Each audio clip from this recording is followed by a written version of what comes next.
This episode is brought to you by Indeed. Stop waiting around for the perfect candidate. Instead, use Indeed sponsored jobs to find the right people with the right skills fast. It's a simple way to make sure your listing is the first candidates see. According to Indeed data, sponsored jobs have 4 times more applicants than non-sponsored jobs. So go build your dream team today with Indeed. Get a $75 sponsored job credit at Indeed.com/podcast. Terms and conditions apply.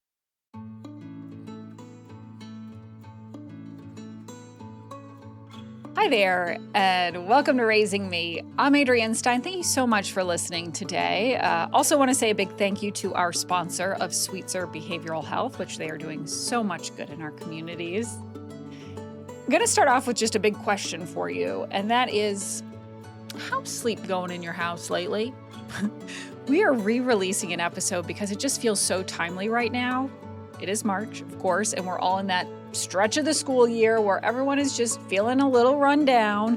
Plus you have the time change. And if you have had a kid dragging themselves out of the door in the morning, or if bedtime seems to be getting later and later, same here, living that too. So we are bringing back a conversation that hopefully can really help you out with this, whether you have a toddler who still pops into your room at 2 a.m. or maybe it's a kid who fights bedtime like it's their job, or a teen who is so exhausted, but somehow wide awake, way past 10 or even 11.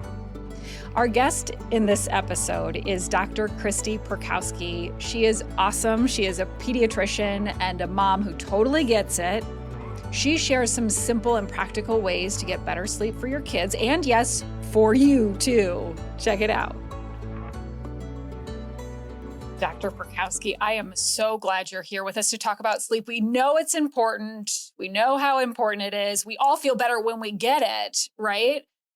But there are serious health benefits to getting enough sleep. Can we start with that?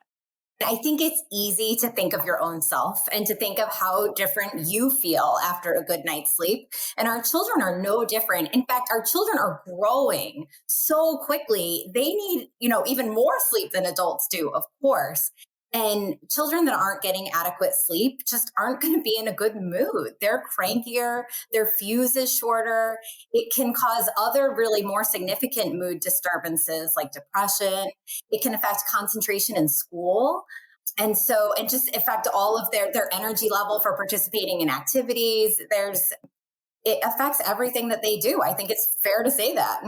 So then that gets to the question of how much sleep do kids actually need? And this is an age-dependent question, but also kind of a kid-dependent question, because just like adults, sometimes you can function on 6 hours of sleep, but there are other times where you need 8-9 hours of sleep to really reset. But there are guidelines to how much sleep children actually need for their best health.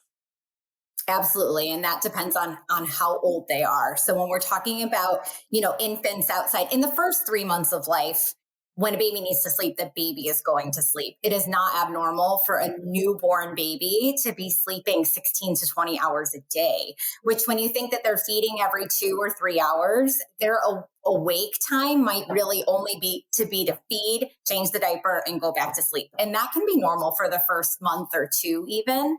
By the time that they're about 4 months old, from the time they're 4 to 12 months old, they're going to need 12 to 16 hours of sleep a night. And that includes the naps. So most babies in that age group would probably be taking 2 or 3 naps during the day. So a total of 12 to 16 hours. Once they're like a younger toddler, 1 to 2 years old, they need 11 to 14 hours of sleep a night. By the preschool years, 3 to 5 years, we're looking at 10 to 13 hours, including their naps. The grade school, 6 to 12 years, they need 9 to 12 hours a night. And teenagers need at least 8 to 10. Okay. So couple of things on that. Naps. How long should kids take naps before we go into some of the other lines of our conversation here? That's going to be really dependent on the child. Parents tell me there's a huge variation in what parents tell me work for their children. Some children wake up, and I'm talking about like younger babies now. They wake up, they have a feed, they're alert for a little while, and then they're already back down at 8 or 9 o'clock in the morning for an hour or 2. And then they'll, wake up and have some alert time during the day and go back down in a couple of hours. If you're talking about the preschool years, like 3 to 5 year olds, and I think there's two major transitions with naps. One is around 15 to 18 months old. Parents start asking me, when do they drop the morning nap? Most young toddlers are taking like a morning nap and an afternoon nap. Most parents want to know, when do I drop the afternoon nap? And I think or the morning nap. I think that generally happens between 15 and 18 months, but your child will direct that. A sleepy toddler in the afternoon is not fun. So if they need additional rest, you're going to follow their cues. But in general, it's between 15 and 18 months that they drop that first nap. Right. The second nap, I remember that, and it's different for every kid, right? But I remember for all three of mine, it was like very clear when we needed to get back off that afternoon nap because they wouldn't go to sleep at night. And then we run into that frustration at bedtime. So the older toddlers that are 3 to 5 years old, that's really dependent. I have parents tell me that their 3-year-old is functioning fine in the afternoon and goes right down to bed without their afternoon nap. In fact, they go to bed much easier without that afternoon nap. But that's why I think the American Academy of Pediatrics gives these ranges for sleep. So if you're talking about a 3 to 5 year old, it's 10 to 13 hours of sleep a night, plus or minus the nap. Routines are so key at bedtime, moving beyond naps, but really just getting that solid chunk of sleep at night. What should a good sleep routine look like? And again, this is an age dependent question because I have a feeling for teenagers, it's putting the phone away, right?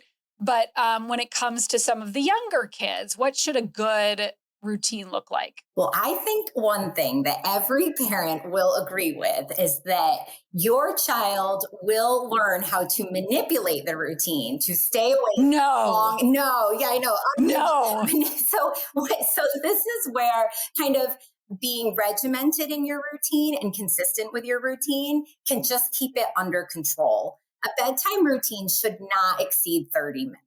After that, it's just they want one more story or one more song, or they have to rearrange the stuffies one more time. And, I think that parents are tired too. So it's important to keep that under control. And I would say that a 30-minute routine is appropriate and pretty average.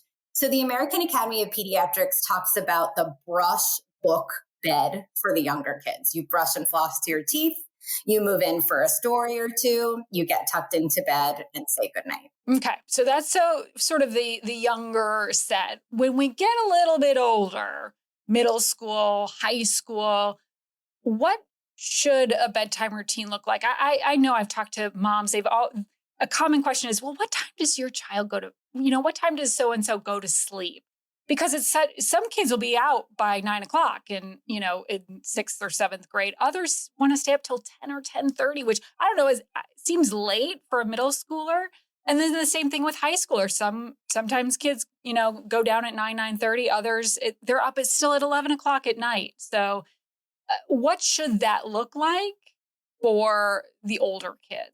I think it's important to acknowledge that during adolescence, there is a disruption in the circadian rhythm. There is a change during puberty when they're getting older. And it's going to feel more natural for these older adolescents or, adolescents in general to go to bed later and wake up a little bit later. So I think and generally speaking, the wake up time is dictated by what time they have to be at school. So what you have to do is kind of look at what time you have to get up for school and know that these adolescents need 8 to 10 hours of sleep a night and kind of go backwards. So things you can do to help if their natural circadian rhythm is to maybe stay up later, things that you can do to help them unwind and help them get ready for bed would be to eliminate screens 1 hour before bedtime. And that's so hard, but there's good reason behind it. the blue light in the screens makes your brain think it's the sunlight and makes your brain not secrete the melatonin that it would start to secrete to help you fall asleep. And so nobody wants their screen off 1 hour before bed, especially the adolescents. But for people that are having difficulty sleeping, this is a really important intervention because your brain thinks it's the middle of the day if it's seeing that blue light. So eliminating that and be really helpful in getting, starting to wind down and get ready for bed. And for that reason, we don't recommend screens in children's bedrooms of any kind. So even the phone, like, do you say take the phone completely out of the room at night? Yes. Yes. Definitively. Okay. Yes.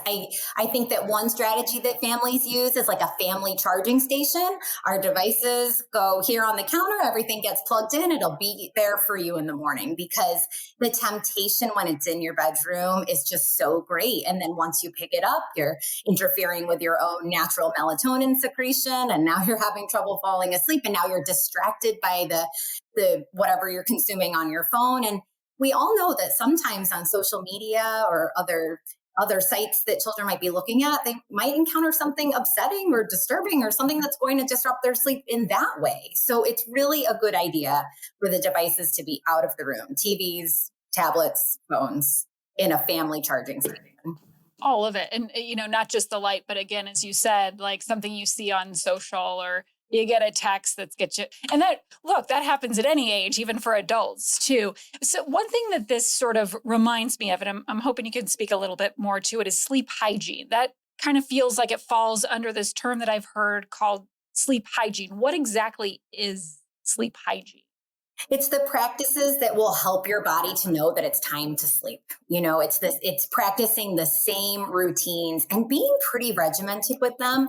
Some people are really flexible and they can sleep well. But, if we're talking to people that are having trouble unwinding and trouble falling asleep and trouble getting the recommended sleep that we spoke to, that's where really falling back on the sleep hygiene. So that's being regimented in your routine and being consistent every day, because now your body knows like, oh, I've brushed my teeth. I'm in my pajamas. My screen is gone. This is when I like to listen to a meditation or do some gentle stretching or yoga or read something that's relaxing, not like a thriller, but something that can really help your brain unwind and get ready for bed. These are the hygiene practices that we're talking about. What if, though, our kids still have trouble falling asleep at night? I mean, that happens. Like, I know we've had nights where I feel like we've done all the things and yet still, who comes to mind is my 5-year-old is still like raring to go at 7:45 at 8 o'clock at night. What if you do have a child who, at least occasionally, if not regularly, still has trouble falling asleep at night? I think that you just fall back on these routines and practices. I mean, certainly this is the kind of thing that my patients talk to me about on a regular basis. And it can be very specific to the child, what the exact circumstances are. But your pediatrician would be happy to speak with parents about the specifics of what the challenges for their child might be. But in general, following these sleep hygiene practices that we talked about, most people under normal circumstances can get into a routine where they can get some pretty good sleep. Of course, we all know the days that, I'm trying to think of a good example, child was at a birthday party and got home at 7 o'clock at night. It's going to be harder to unwind. And a lot of patients do ask me about the use of over-the-counter melatonin, and that I don't want to, because that's so specific to a particular patient, I don't want to make any general recommendations about that, but it's something that is helpful to some patients and something that parents could talk to their pediatrician about if they wanted more information. Okay, that's a good tip there. About waking up in the middle of the night, because I still have a child who sometimes wakes up in the middle of the night and then comes crawling into bed 1-2 o'clock in the morning or at 4 o'clock in the morning. What do we do? What is the best practice? And, I'll just speak from personal experience because we're kind of going through this with our 5-year-old. We'll have like 3 or 4 nights where he comes down and like cuddles into bed. And then we'll have like a morning where we wake up and we're like, wait, where's Jack? Is he okay? He must have he must have slept through the night. Oh my gosh. And so thankfully we're in that phase right now, but neither the child nor the parent gets good sleep when the youngster comes crawling into bed. What is your advice for parents when it comes to the littler ones, wanting to be with mom and dad or mom or dad or whoever at night? I mean, they want our support, they want our comfort, and we want to give that to them. And you're going to give that to them. I think a lot of small children, younger children, speak to nightmares and bad dreams. And they're the most common between the ages of 3 and 12, and they remember them. And so I think if your child comes in and says, I had a bad dream, validating that, acknowledging that you know what that feels like, that feels terrible when you have a bad dream, but it's not real and everything's okay. And let's get back to your bed. And this is where, if you have really good routines and sleep hygiene established, bringing them back to their bed, they likely will be able to fall asleep easily because they're back in their comfortable room that's, with their comfort stuffy, and they've been reassured by their parent. And you could even read the one short story that you read before bed just to get them back. So usually when parents tell me that their children are coming in the middle of the night, we can all relate to just wanting to roll over and go back to sleep. But I think the best thing to do in that scenario is to bring them back to bed, reassure them, and everyone will get a better night's sleep that way. That's for sure. And that's more like you're playing the long game. The short game is, yep, just come on in. Let's just all try and get some sleep. I will say too, speaking from, just as a mom of 3, when our oldest, who's now 16 and, she's just fine. When she used to come in, like when she was 3 or 4 years old, we were very regimented. Well, it's not time. Let's go take you to your bed. And we did all the things, right? And then just as the birth order increases, by the time we got to Jack, it's like, we're just trying to get enough sleep. Are there long-term consequences for kind of not doing what we're quote unquote supposed to be doing when your kids wake up in the middle of the night and come cuddling into bed with you? Because I will say too, it's like, I also know how short-lived this phase is. And he is such a cuddly little guy that, sometimes it's like, oh, okay, I'll cuddle with you. I mean, of course, we all feel that way about our children, and we want to provide that comfort for them. I think I'll speak for myself. I'm also a mother of 3. When I get a good night's sleep, I am a better parent.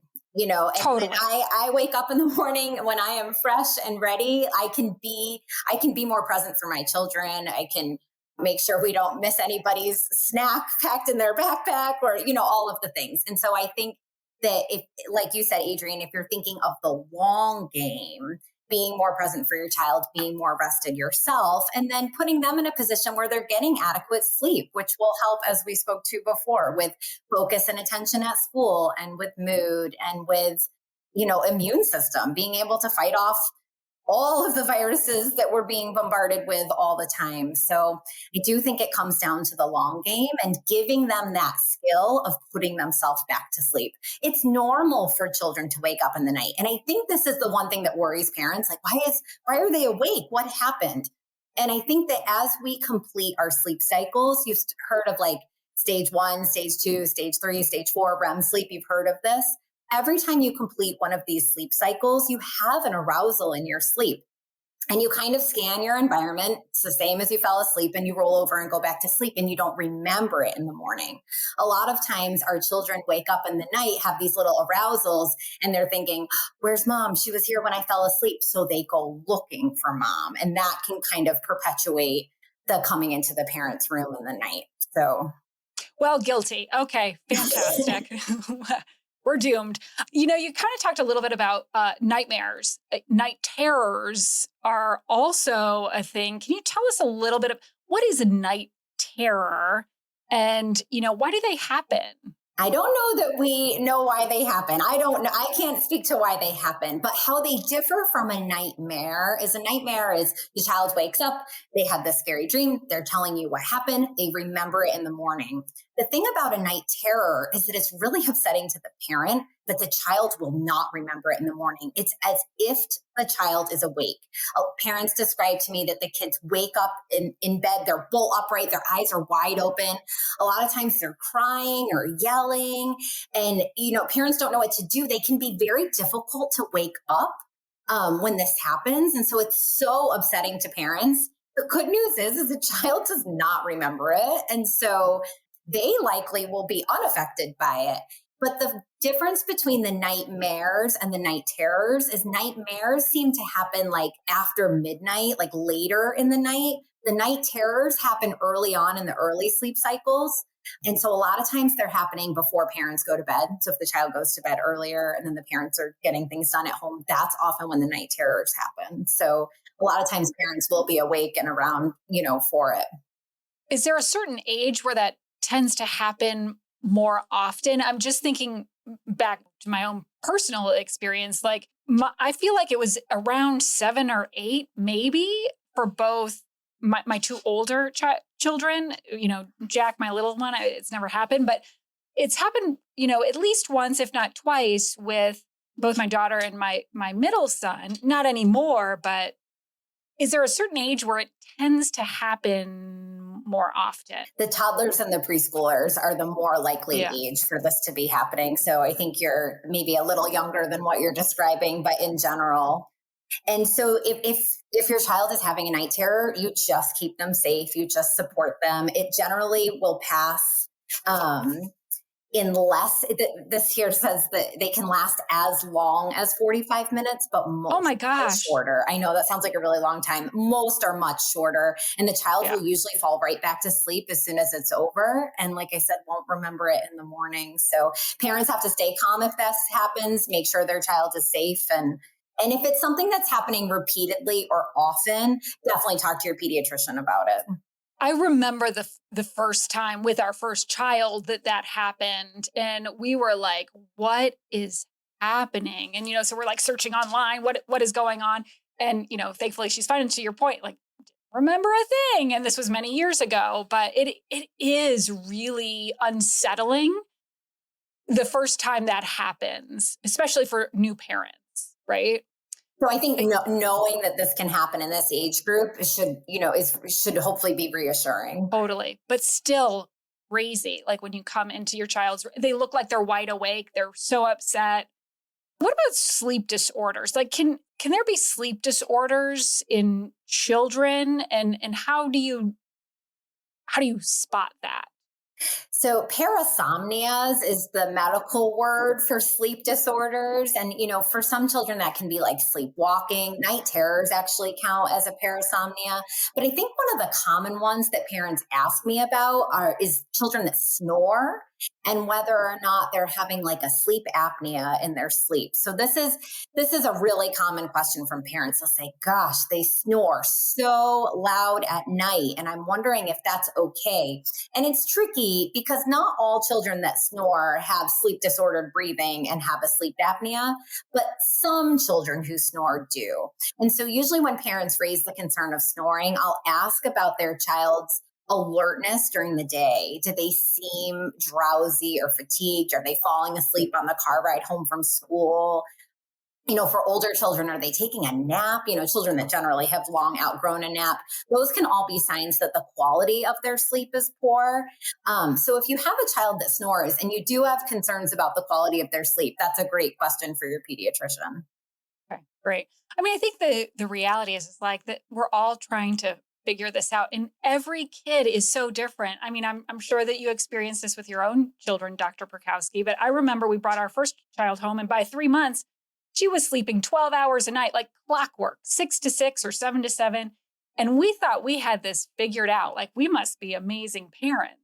And then child 2 comes along. We kind of do the same things, right? And he didn't sleep through the night until he was like 9 or 10 months old, like when we were ready to like just bang our heads into a wall and trying to figure this out. So, what advice would you have for parents if you just had to pick one piece of advice when it comes to helping your kids get healthy sleep, which in turn I feel like helps us as parents get healthy sleep?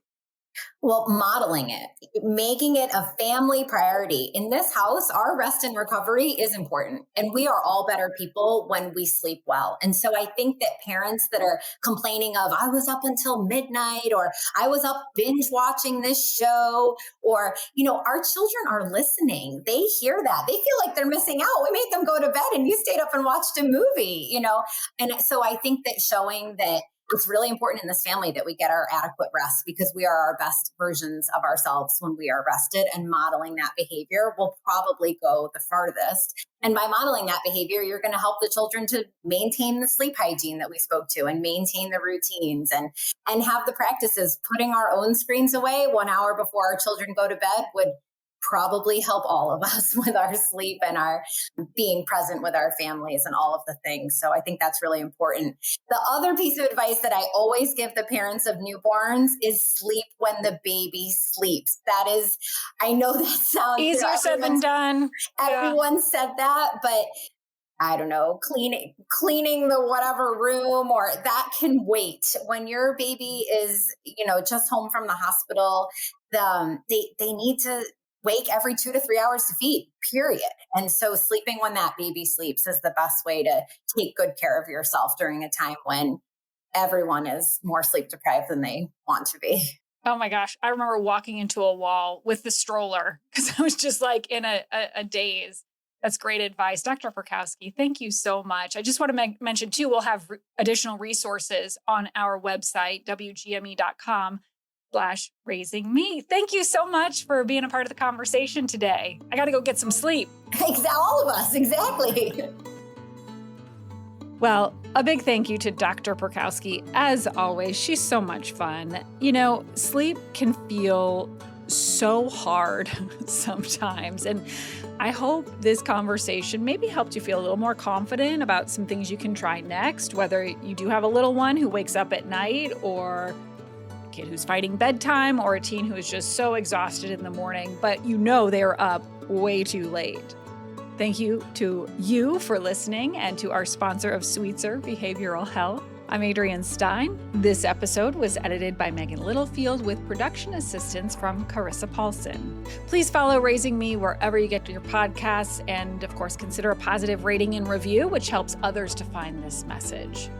Wherever you are, I hope you learned something new and get to take a little time for you.